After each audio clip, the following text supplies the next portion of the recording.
అమరావతిలో కలెక్టర్లు ఎస్పీలతో సీఎం చంద్రబాబు 2 రోజులుగా పలు కీలక అంశాలపై సమీక్ష నిర్వహించారు. రాష్ట్రంలో ప్రభుత్వం చేపడుతున్న పథకాలపై, చేస్తున్న అభివృద్ధిపై ఈ సమీక్షలో చర్చించారు. అలాగే స్వర్ణాంధ్ర 2047 నినాదంతో ముందుకెళ్తామని సీఎం తెలిపారు. ప్రభుత్వ కార్యాలయాల్లో మార్పు కనిపించాలని అధికారులకు ఆదేశించారు. అభివృద్ధి సంక్షేమమే ప్రభుత్వ ప్రాధాన్యమని స్పష్టం చేశారు.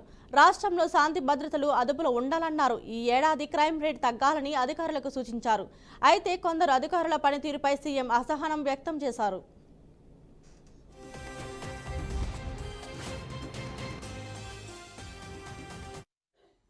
దాన్ని ప్రాపర్గా మనం మార్కెట్ చేయలేకపోయాం. అది వర్కౌట్ చేయండి. Okay, then motor vehicle taxation sir అంటే యాజ్ ఆన్ ఆగస్ట్ ఎండ్ అంటే లాస్ట్ ఇయర్ ఆల్మోస్ట్ సేమ్ ఉంది సార్. లైఫ్ ట్యాక్స్ కొంచెం బాగా తగ్గింది, -8.9%. మిగతావి 1.6 క్వార్టర్లీ ట్యాక్స్లో ఇప్పుడు గూడ్స్ మన దీనికి ఈ గ్రీన్ ట్యాక్స్ మనం ఎగ్జంప్షన్ ఇచ్చాం సార్. అది కొంచెం ఇంకా తగ్గుతుంది. అన్నింటికంటే మీరు ఒకటే పికప్ కాలేకపోతున్నారు. ఒకసారి రివ్యూ చేసి రండి. కలెక్టర్స్ కూడా can review this motor vehicle taxation. What is the reason? All collectors department has to review. ఇది ఇక్కడ అన్నీ కూడా కాస్త మూవ్ అవుతున్నాయి. ఇది మూవ్ కాలేకపోతా ఉంది.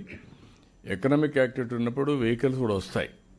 There are some technical are some problems, administrative problems. You work it out, will come back again. Time తక్కువ ఉంది. దెన్ ప్రాపర్టీ ట్యాక్స్ కూడా ఇంప్రూవ్ అయింది. Amaravati data lake, RGTS lens, aware 2.0 ప్రాజెక్టుల పురోగతిపై చంద్రబాబు సమీక్షించారు. కలెక్టర్లు పరిశీలించే ఫైల్స్ను కూడా త్వరలో ప్రత్యేకంగా పరిశీలిస్తామని తెలిపారు. 2 నెలల్లో 100% ఫైళ్లు ఆన్లైన్లోకి మార్చాల్సిందేనని స్పష్టం చేశారు. అయితే కొందరు అధికారులు నిర్లక్ష్యంగా వ్యవహరిస్తున్నారంటూ సీఎం ఆగ్రహం వ్యక్తం చేశారు. ఎన్నిసార్లు చెబుతున్నా రెవెన్యూ శాఖ సంతృప్తి స్థాయిలో సేవలు అందించట్లేదని సీఎం అసంతృప్తి వ్యక్తం చేశారు.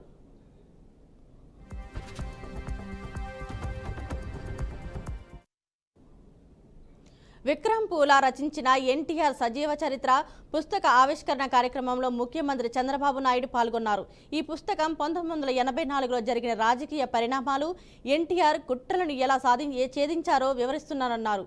మాజీ ఉపరాష్ట్రపతి వెంకటనాయుడికి ఎన్టీఆర్ అంటే ఎంత అభిమానమని గుర్తు చేశారు. ఎన్టీఆర్ జీవితం, సాహసం ప్రజల హృదయాల్లో చిరస్థాయిగా నిలిచిందన్నారు. అంతేకాకుండా ఎన్టీఆర్ కోసం ప్రజలంతా ఏకమై ముందడుగు వేశారని గుర్తు చేశారు. రాష్ట్ర అభివృద్ధి, ప్రజాసేవలో ఆయన ఆదర్శాలు స్ఫూర్తిగా నిలుస్తున్నాయని తెలిపారు. రాష్ట్ర రాజకీయాల్లో ఎమ్మెల్యేలను కాపాడుకోవడంలో తమ పార్టీ చేసిన కృషిని కూడా చంద్రబాబు గుర్తు చేశారు. రామ్లాల్ జరిగిన సంఘటన మీరు చూస్తే మెజారిటీ ఉంది. మీరు అసెంబ్లీ సమావేశం చేయండి, నేను బలాన్ని నిరూపించుకుంటానని అంటే కూడా చాలా దౌర్జన్యంగా ఇప్పుడే లోపల వస్తామంటే వెంకయ్యనాయుడు గారు చెప్పారు, ఆయన మాటలోనే మీరు ఇంటే అర్థమవుతుంది. అంత అప్రజాస్వామికంగా చేస్తే ముఖ్యమంత్రిగా గవర్నర్ కలవడానికి పోయిన ఎన్టీ రామారావు గారు తిరిగి పోలీసు వ్యాన్లో కంట్రోల్ తీసుకుపోయే పరిస్థితి వచ్చింది.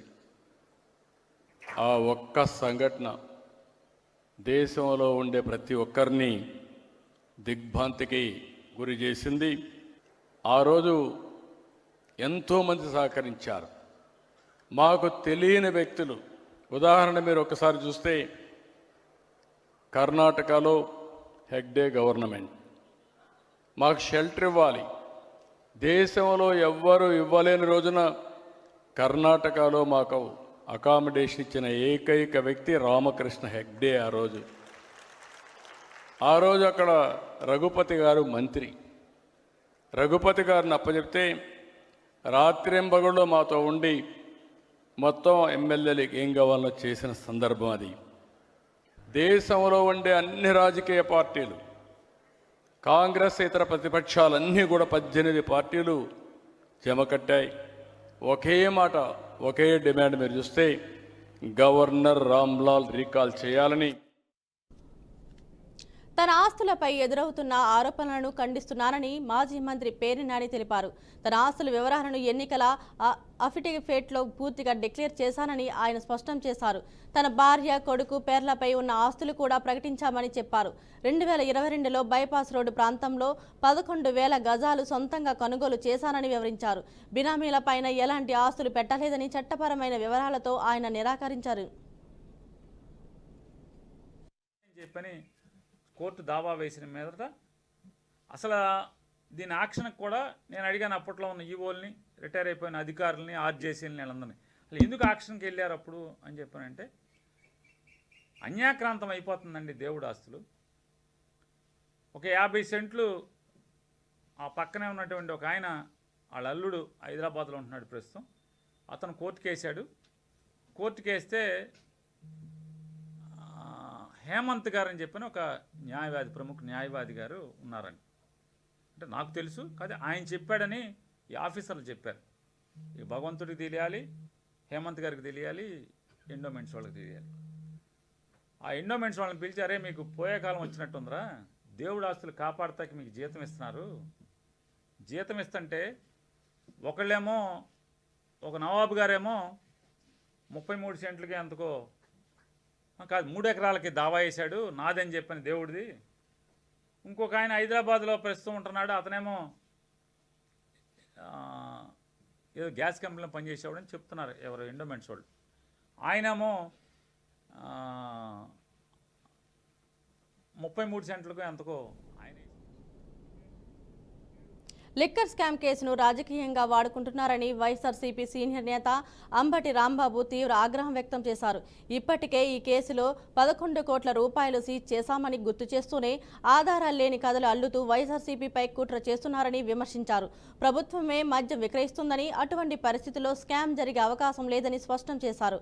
అసలు స్కామ్ ఇప్పుడు జరుగుతోందని వ్యాఖ్యానించిన అంబటి ఇది ఓ రాజకీయ కక్ష సాధింపు మాత్రమేనని అభిప్రాయపడ్డారు. చంద్రబాబు ఆక్రోశంతో తెలివిని కోల్పోయారన్నారు. ప్రతిపక్షాన్ని భయపెట్టి అణిచివేయాలన్న కుట్ర జరుగుతోందని ఆరోపించారు. అసెంబ్లీకి రా అంటూ చంద్రబాబుకు సవాల్ విసిరారన్నారు.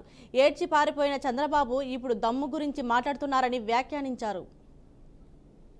14-19 కాలంలో జరిగినటువంటి స్కామ్ అంత స్కామ్ కాదు. చంద్రబాబు నాయుడు గారి మీద అప్పుడు లిక్కర్ స్కామ్ కేసు కూడా ఉంది. దాని మీద బెయిల్లో ఉన్నాడు చంద్రబాబు నాయుడు గారు. ఇవాళ అంటున్నాడు ఆయన ఎవరో మొన్న ఆయన, జగన్మోహన్ రెడ్డి గారు మీరు వెళ్ళండి కోర్టులకి, విచారణ జరిపించండి తొందరగా అని. చంద్రబాబు కూడా చేయొచ్చుగా విచారణ. అన్ని స్టేల మీద బతుకుతున్నాడు చంద్రబాబు నాయుడు గారు. మా మీద సవాల్ చేయడానికి మాత్రం సిద్ధంగా ఉంటాడు. చంద్రబాబు నాయుడు గారు కూడా అంటున్నాడు రా దమ్ముంటే అసెంబ్లీకి అని. నువ్వేమైపోయావా అసెంబ్లీకి రాకుండా? ఏడ్చి మరీ పారిపోయినటువంటి సందర్భం ఉంది కదా, నువ్వు మళ్ళీ మమ్మల్ని సవాల్ చేస్తున్నావు. ఇలాంటి పనికి మాలిన సవాళ్ళు, ఇలాంటి పనికి మాలిన కేసులు పెట్టి వైఎస్ఆర్ కాంగ్రెస్ పార్టీని అణచాలని ప్రయత్నం చేయటం చాలా దురదృష్టకరమైనటువంటి పరిణామం. ముఖ్యంగా చెవిరెడ్డి భాస్కర్ రెడ్డి గారి మీద వ్యక్తిత్వంగా ఆయన హననం చేయాలనేటువంటి ఒక దుర్బుద్ధితో ఆయన మీద మీరు ఈ కేసులు పెట్టి వెంటాడుతూ ఉన్నారు. దీని ఉసురు మీకు తిరుమలలో ఘోర అపచారం జరిగిందంటూ టీటీడీ మాజీ చైర్మన్ భూమన కరుణాకర్ రెడ్డి వాపోయారు. తిరుమల కొండకు కాలినడకన వెళ్లే అలిపిరి మార్గంలో శ్రీ మహావిష్ణువు విగ్రహం పడి ఉన్న దృశ్యాలను ఆయన సోషల్ మీడియాలో షేర్ చేశారు. మలమూత్ర విసర్జనలు, మద్యం బాటిళ్లను విసిరేస్తున్న ప్రదేశంలో స్వామివారి విగ్రహాన్ని ఇలా నిర్లక్ష్యంగా పడేశారంటూ టీటీడీపై ఆగ్రహం వ్యక్తం చేశారు. అయితే ఈ ఆరోపణలపై టీటీడీ బోర్డు సభ్యుడు భానుప్రకాష్ రెడ్డి స్పందించారు. ఆ విగ్రహం 20 ఏళ్లుగా అక్కడే ఉందని కౌంటర్ ఇచ్చారు. ఓ భక్తుడు 20 ఏళ్ల క్రితం పట్టుకన్నయ్య అనే ఆచారి వద్దకు వచ్చి శనీశ్వరుడి విగ్రహం తయారీ కోసం 2 లక్షల రూపాయలు ఇచ్చారని తెలిపారు. శనీశ్వరుడి వాహనం కాకికి బదులుగా మరో ఆకారాన్ని చెక్కడంతో ఆ భక్తుడు విగ్రహాన్ని అక్కడే వదిలివేశారని వివరణ ఇచ్చారు. ఒక రాజకీయ నిరుద్యోగి పాత చొప్పు ఎండి ఆ నల్లరాయిని కొడతా, పాత చొప్పు ఎండి వెంకటేశ్వర స్వామిని కొడతాననే వ్యక్తిని గతంలో తిరుమల తిరుపతి దేవస్థానాల ధర్మకర్తల మండలి అధ్యక్షులుగా, ధర్మకర్తల మండలి సభ్యులుగా పనిచేసినటువంటి కరుణాకర్ రెడ్డి గారు అబద్ధాలకు క్యార్ ఆఫ్ అడ్రస్గా మిగిలిపోయారు.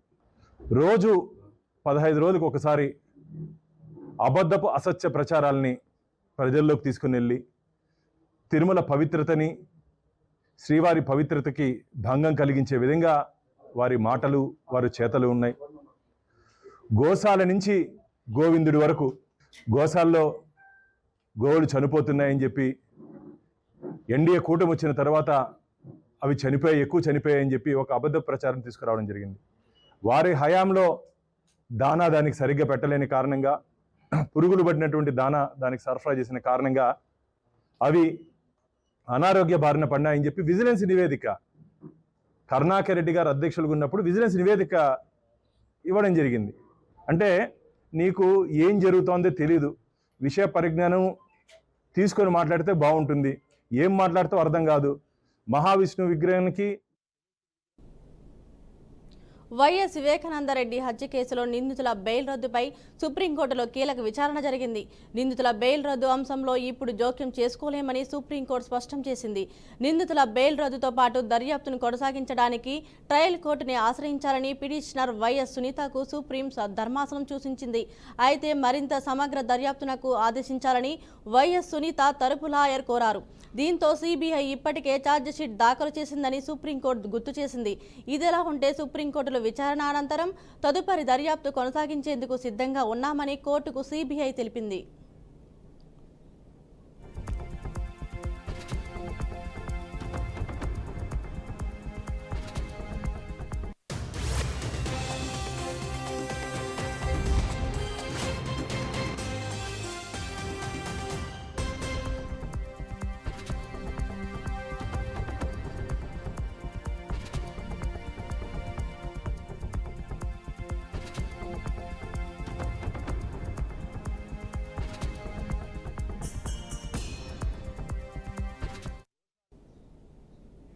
ఏపీ లిక్కర్ స్కామ్ కేసులో కీలక ముందడుగు పడింది.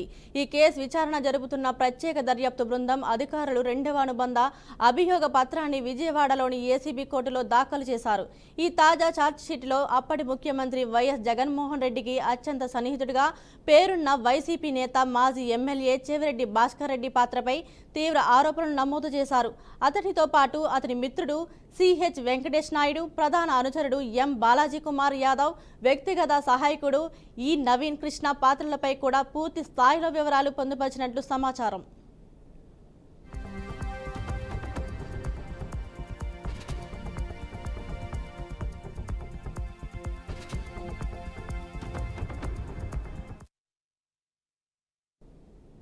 కేంద్రంలో అధికారంలో ఉన్న బీజేపీ భారత రాజ్యాంగాన్ని, సుప్రీంకోర్టు ఆదేశాలను గౌరవించొద్దని బీఆర్ఎస్ వర్కింగ్ ప్రెసిడెంట్ మాజీ మంత్రి కేటీఆర్ కామెంట్ చేశారు. ఊహించినట్లుగానే వర్క్ సవరణ చట్టం 2025పై సుప్రీంకోర్టు జారీ చేసిన మధ్యంతర ఉత్తర్వును బీఆర్ఎస్ పార్టీ స్వాగతించడంతో కొంతమంది బీజేపీ భక్తులు కలవరపడ్డారని అన్నారు. వారు భారత రాజ్యాంగాన్ని గాని, అత్యున్నత న్యాయస్థానం ఆదేశాలను గాని గౌరవించరని ఎద్దేవా చేశారు. బీజేపీ నీచమైన వైఖరి ఎప్పుడు ఇలాగే ఉంటుందని కేటీఆర్ అన్నారు. 5 నెలల క్రితం పహల్గాం ఉగ్రదాడిలో 26 మంది అమాయక పౌరులు నిర్దాక్షిణ్యంగా ప్రాణాలు కోల్పోయారని గుర్తు చేశారు. అయినా మన దేశం ఉగ్రవాదాన్ని ప్రోత్సహిస్తున్న పాకిస్తాన్ జట్టుతో క్రికెట్ ఆడడంపై బీజేపీ స్పందించదని కామెంట్ చేశారు.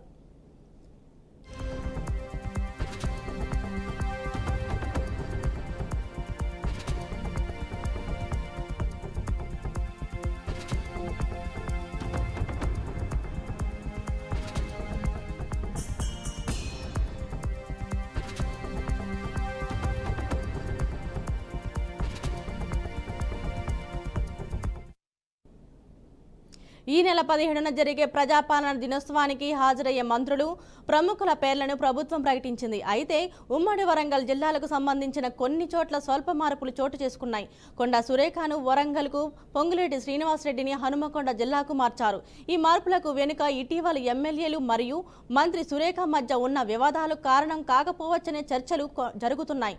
దీంతో మంత్రి కొండా సురేఖ, ఎమ్మెల్యే నాయిని రాజేందర్ రెడ్డి మధ్య మాటల యుద్ధం జరుగుతోంది. ఆరోపణలు, ప్రత్యారోపణలు తీవ్ర స్థాయికి చేరడంతో కాంగ్రెస్ కేడర్లో ఈ విషయం హాట్ టాపిక్గా మారింది.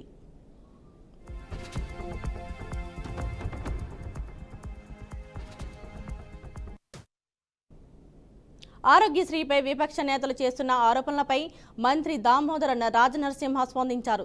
2014-2015లో నెలకు 35 కోట్ల రూపాయలు ఇచ్చారు. ఇప్పుడు తాము అధికారంలోకి వచ్చాక ఒక్క 2024లోనే 90 కోట్ల రూపాయలు ఆరోగ్యశ్రీ బిల్లులు చెల్లించామని అన్నారు. ఇప్పుడు నెలకు 100 కోట్లు ఇస్తామని కీలక ప్రకటన చేశారు. ప్యాకేజీ రేట్లు డివైడ్ చేయడంతో పాటు ఆరోగ్యశ్రీని 10 లక్షలకు పెంచినట్లు తెలిపారు. నెలకు 500 కోట్ల రూపాయలు ఇవ్వాలని డిమాండ్ చేస్తున్నారు. అది అసాధ్యమని చెప్పారు. కావాలని ఇప్పుడు అనవసర రాజకీయాలు చేస్తున్నారని, ఆరోగ్యశ్రీ పెండింగ్ ఇవాల్టిది కాదని స్పష్టం చేశారు. ఆసుపత్రులకు నెలవారీగా నిధులు విడుదల జరుగుతుందని, సమ్మెకు వెళ్లొద్దని మంత్రి విజ్ఞప్తి చేశారు.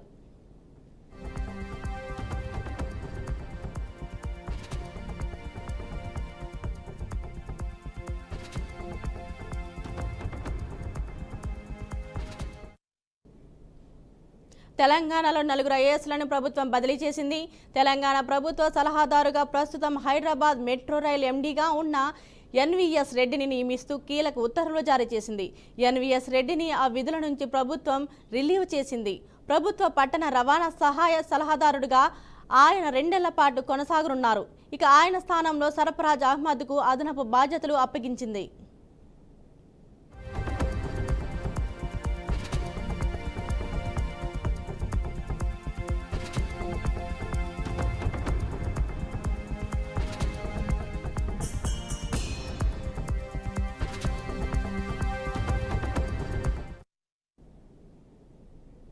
కాంగ్రెస్ సీనియర్ నేత మాజీ ఎంపీ మధుయాష్కి గౌడ్ తీవ్ర అస్వస్థతకు గురయ్యారు. సచివాలయంలో ఈ ఘటన చోటు చేసుకుంది. మంత్రి శ్రీధరబాబు పేషీలో ఉన్న సమయంలో ఒక్కసారిగా ఆయనకు ఛాతీ నొప్పి రావడంతో కుప్పకూలిపోయారు. అక్కడే ఉన్న సహచరులు అప్రమత్తమై వెంటనే సచివాలయంలో ఉన్న డిస్పెన్సరీ తరలించి తక్షణ వైద్య సహాయం అందించారు. ప్రాథమిక చికిత్స అనంతరం మధుయాక్షి గౌడును గచ్చిబౌలిలోని ఏఐజీ హాస్పిటల్కు తరలించారు. ప్రస్తుతం ఆయన ఆరోగ్య పరిస్థితిపై వైద్యులు పరీక్షలు నిర్వహిస్తున్నారు.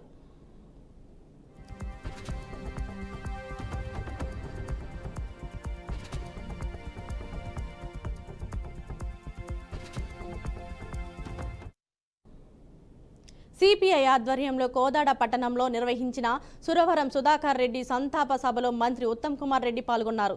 సిపిఐ జాతీయ నాయకుడిగా పేరుగాంచిన సురవరం చిత్రపటానికి పూలమాలలు వేసి నివాళులు అర్పించారు. ఈ కార్యక్రమంలో నల్గొండ ఎంపీ కోమిటిరెడ్డి రాఘవీర్ రెడ్డి, ఎమ్మెల్సీ శంకర్ నాయక్, ఎమ్మెల్సీ నెల్లికంటి సత్యం కూడా పాల్గొన్నారు. సురవరం సుధాకర్ రెడ్డి ఉన్నత విలువలు కలిగిన వ్యక్తి అని మంత్రి ఉత్తమ్ కుమార్ అన్నారు. ఆయన ప్రజా జీవితంలో ఆదర్శ నాయకుడిగా నిలిచారన్నారు. తెలుగు రాష్ట్రాల నుంచి సిపిఐ జాతీయ నాయకుడిగా ఎదిగిన గొప్ప నాయకుడని ప్రశంసించారు. అలాగే డిండి ఎత్తిపోతల పథకాన్ని కాంగ్రెస్ పూర్తి చేస్తుందని మంత్రి తెలిపారు.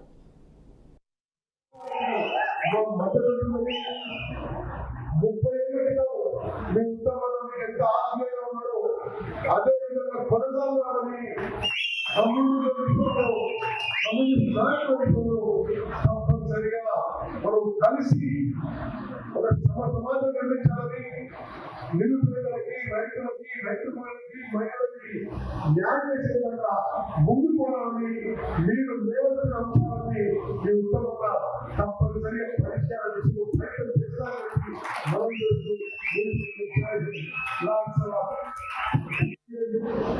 జూనియర్ కాలేజీ కొత్త బిల్డింగ్ ఓపెన్ చేస్తున్నాం.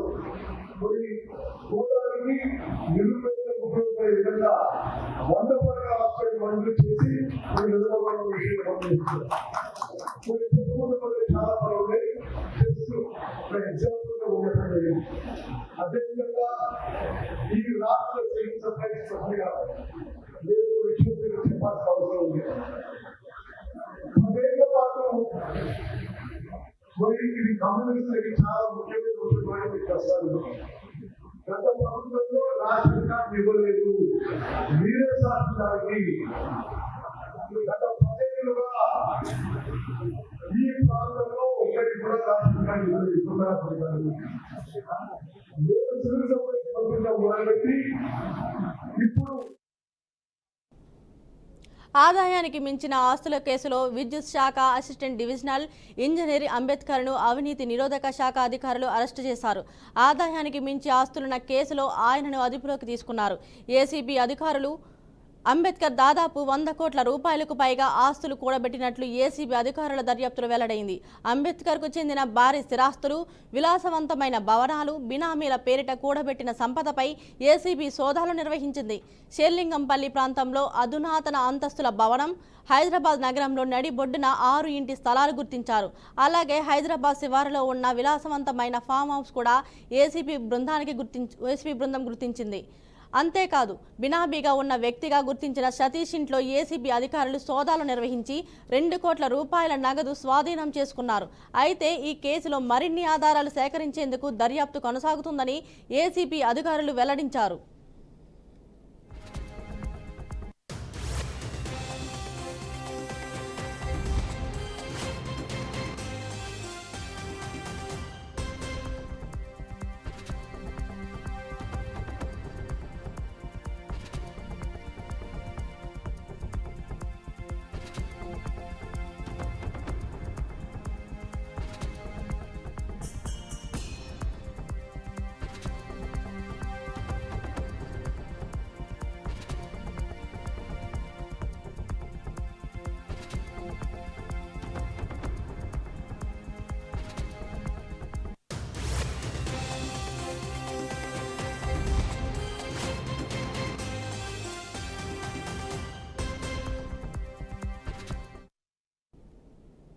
$3 కోట్ల ఇచ్చి ఉద్యోగాలు కొనుక్కున్నారని గ్రూప్ 1 ర్యాంకర్లపై వస్తున్న ఆరోపణలపై ర్యాంకర్ల తల్లిదండ్రులు తీవ్ర ఆవేదన వ్యక్తం చేశారు.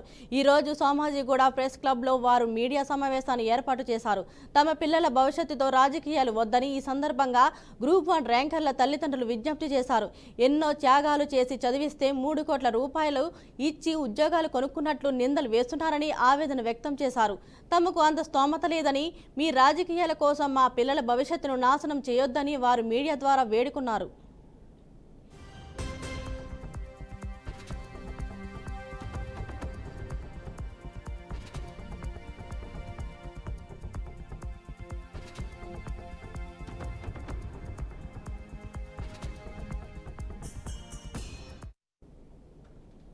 అపోలో టైర్స్తో బీసీసీఐ బిగ్ డీల్ చేసుకుంది. టీమిండియాకు కొత్త జెర్సీ స్పాన్సర్గా అపోలో టైర్స్ను ప్రకటించింది. ఈ మేరకు అపోలో టైర్స్ బీసీసీఐ మధ్య ఒప్పందం కుదిరినట్లు బీసీసీఐ వెల్లడించింది. ఒక్కో మ్యాచ్కు బీసీసీఐకి $4.5 కోట్ల చెల్లించనుంది అపోలో టైర్స్. 2027 వరకు ఈ ఒప్పందం అమల్లో ఉండనున్నదని బీసీసీఐ పేర్కొంది. ఆన్లైన్ గేమింగ్ బిల్లు పార్లమెంటులో ఆమోదం పొందిన నేపథ్యంలో గతంలో జెర్సీ స్పాన్సర్గా ఉన్న డ్రీమ్ 11తో బీసీసీఐ జెర్సీ ఒప్పందాన్ని రద్దు చేసుకుంది. అయితే ఈ డీల్ బీసీసీఐకి కాసులు వర్షం కురిపిస్తుందని క్రీడా విశ్లేషకులు భావిస్తున్నారు.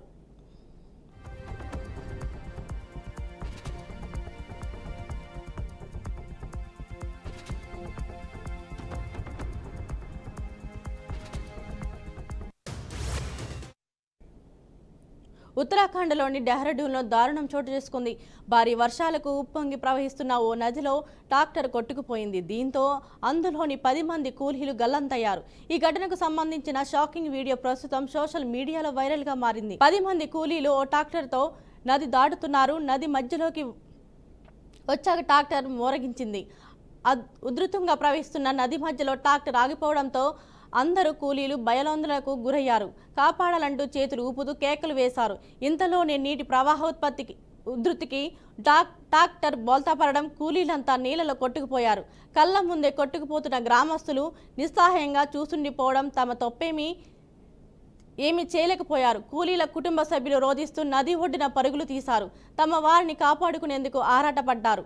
అయితే నదిలో నీటి ప్రవాహం ఉధృతంగా ఉండడంతో క్షణాల వ్యవధిలోని గల్లంతు కావడంతో ఏమీ చేయలేకపోయారు. నదిలో గల్లంతైన 10 మంది కూలీలు చనిపోయి ఉంటారని గ్రామస్తులు భావిస్తున్నారు. సమాచారం తెలుసుకున్న పోలీసు, రెవెన్యూ సిబ్బంది వారి కోసం గాలిస్తున్నారు.